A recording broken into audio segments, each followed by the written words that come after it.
Hello and welcome to Bored and Confused, where I review shows based on two criteria. One, was I bored? Two, was I confused? Today's show is Birthright, currently running off-Broadway at MCC Theater. Manhattan Class Company? Something like that. But before we get into this new play by a playwright who wrote one of my favorite plays in the last season, or the season before last, please take a moment to like, comment, and subscribe. It really does help me grow this channel, and I really appreciate it. Every single one of you who does that. And also click that notification bell so you know when I post something new. All right, so what did I know about this going in? I knew absolutely nothing. I knew that MCC does great work, and I want to see everything they do, and it's close to my house. But I quickly learned that this play is about Jewish people, and I want to address a bias up front. I am not Jewish. I did grow up very religious as a Mormon, and I did that for many years, but I broke free from it, and I am so thankful that I'm not religious anymore because I feel like it can be a real burden, and I'm not a big fan of organized religion anymore. I don't know if I ever was. I do understand how it serves some people who need structure and rules to follow, and I do understand it also gives people a sense of community. But for me, it's not something that really works for me. So going into a play that really examines how a group of people function within their religion, how it affects their lives, and how they see the world, I came to that with a certain amount of prejudice. Because I'm always asking myself, well, if this religion is causing you so much grief, why do you continue to do it? Now, there's an aspect of religion in general, but especially the Jewish faith, of keeping traditions and rituals for which the participants may not even understand the meaning of those rituals. There's that line in Fiddler of the Roof where Tevye is asking, why do we do all these things? And he's like, nobody knows, it's a tradition. And that is something I often struggle with. I don't understand the reason of doing things if you don't know why you're doing it. And that is the lens that I was coming into this play. I also need to say that I did see this play about a week before its opening.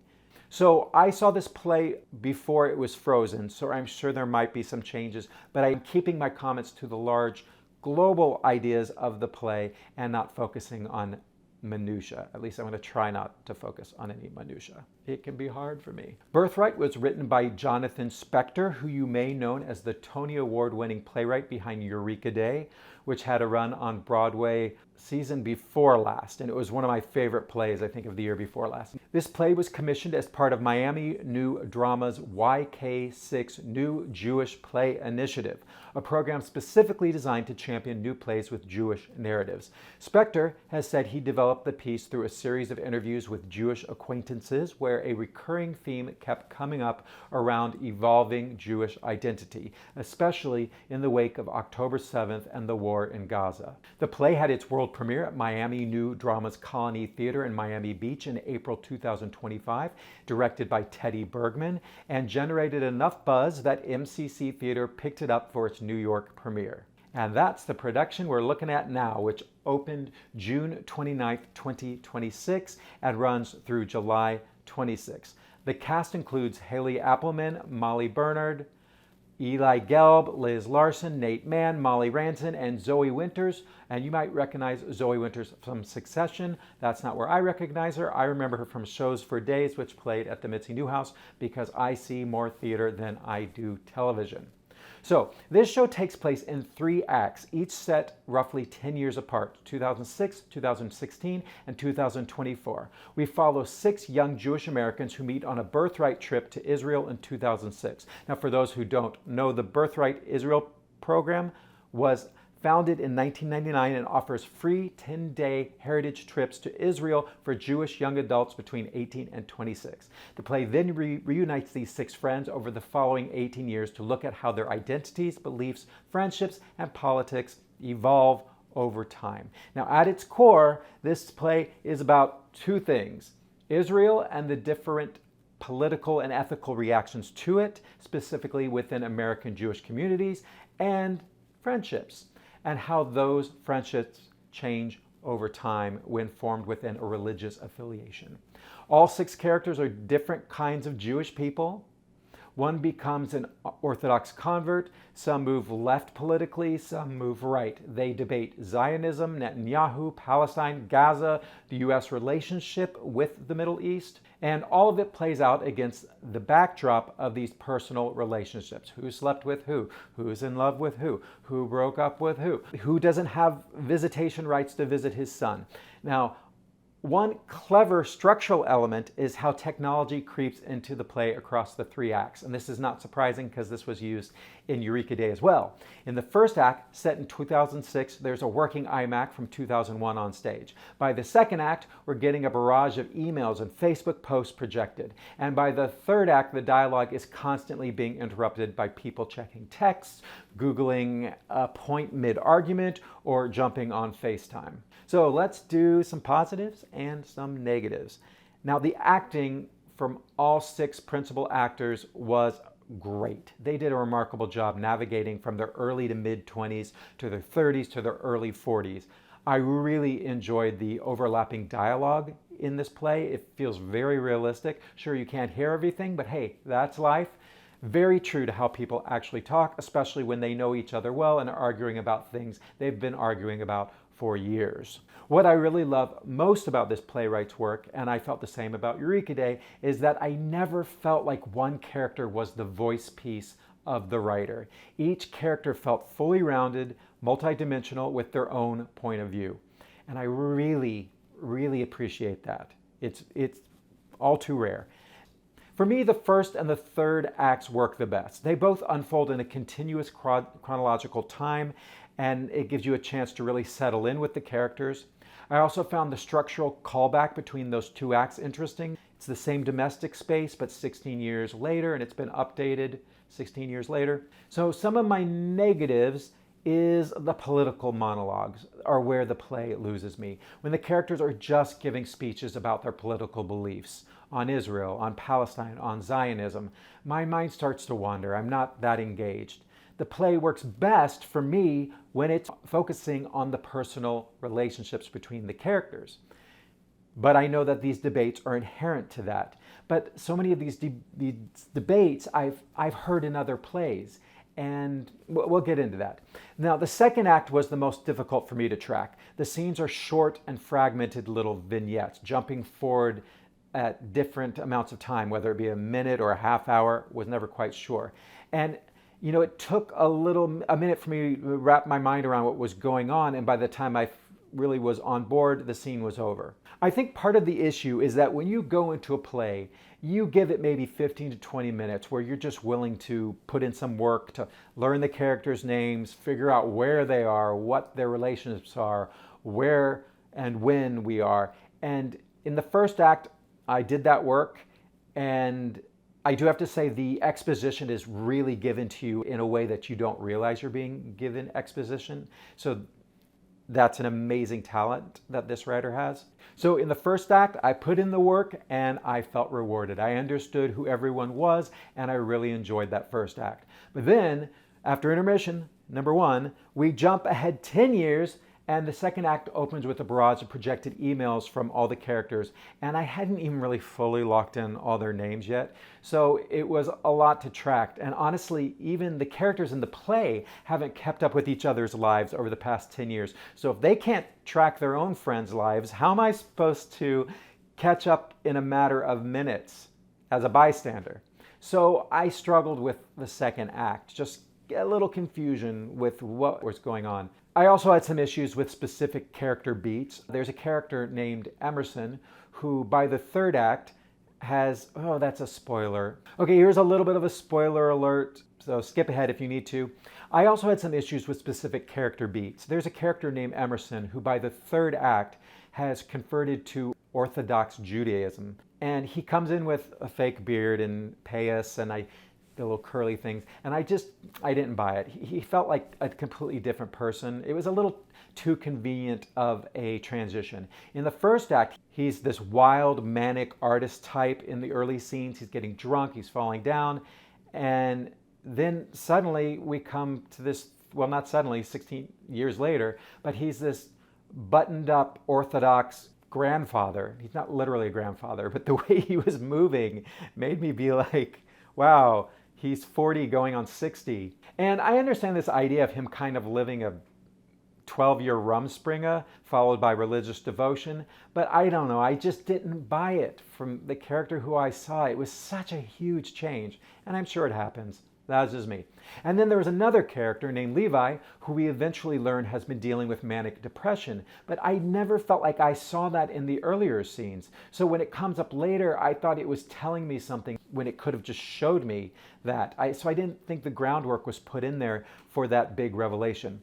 So there are a few moments in the third act that I just felt were underbaked. There's a romantic connection between two characters.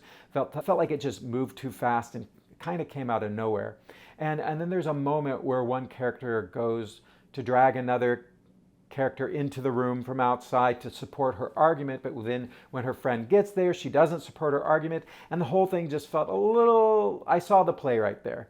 I saw him using this just because he needed to get this character in on the scene. Also, let's talk about nudity. There is nudity in this play, so you have to put your phones in the yonder patches. I know I have one follower who hates that, so you're probably not going to go see this play. And honestly, I think if you're going to put nudity in the play, I mean, I love a yonder pouch, but if you're going to go to the trouble to put nudity in the play and do the yonder bags, the nudity really needs to be necessary. And I didn't really think that it was that necessary to this play. I wasn't sure if it was trying to show that how comfortable they were with each other, or that they were being sexy, or then as they got older, they became less comfortable with each other. I don't know. Sure, there's a hot tub on stage, but I didn't even know if the hot tub was necessary. I'm sure it was fun for the actors to have a nice little warm bath in the middle of the play. So, you know, in some stories like Take Me Out or Liberation, I feel like the nudity is really important, but not so much in Birthright. So finally, I kept wishing that one of the friends had left the Jewish faith altogether to become like Buddhist or an atheist.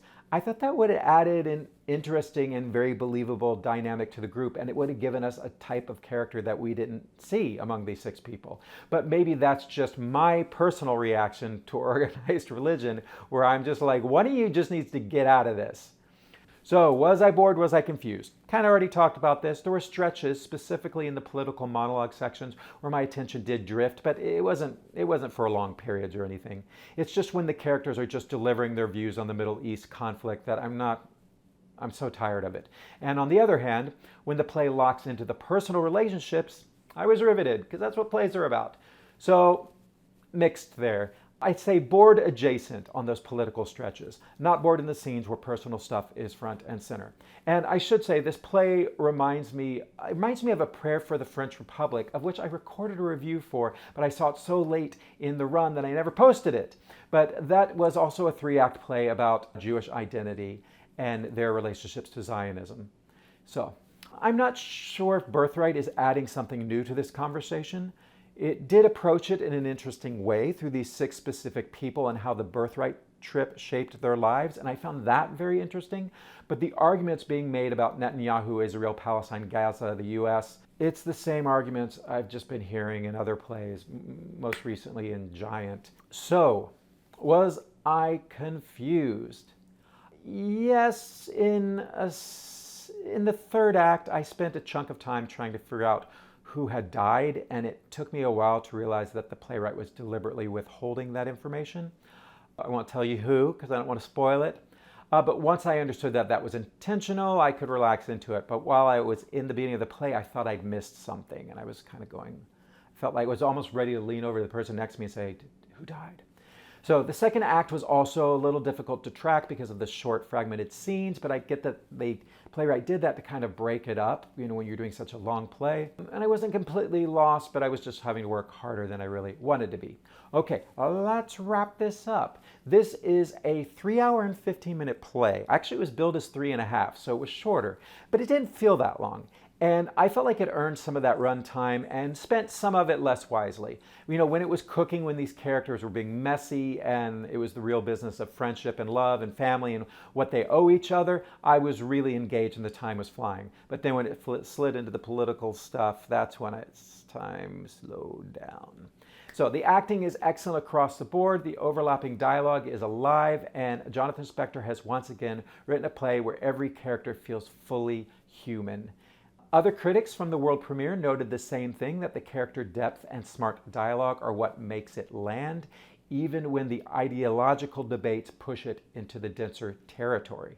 Critics at the Miami world premiere called the play jaw-droppingly good and praised it for tackling its material without being didactic.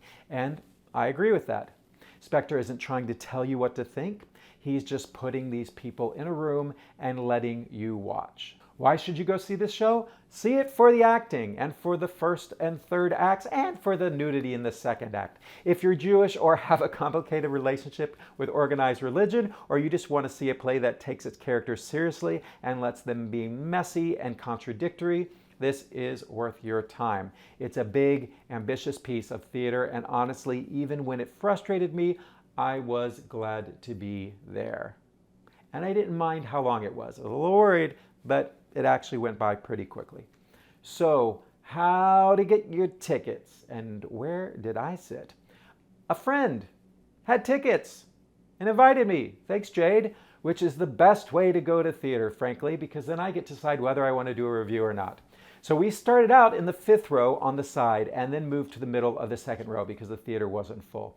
And here's my Sightline advice for this particular show. Sit in the middle a little further back because the stage is kind of wide, so if you're over on the side, you're often looking at the back of someone's head if they're in profile talking to another actor.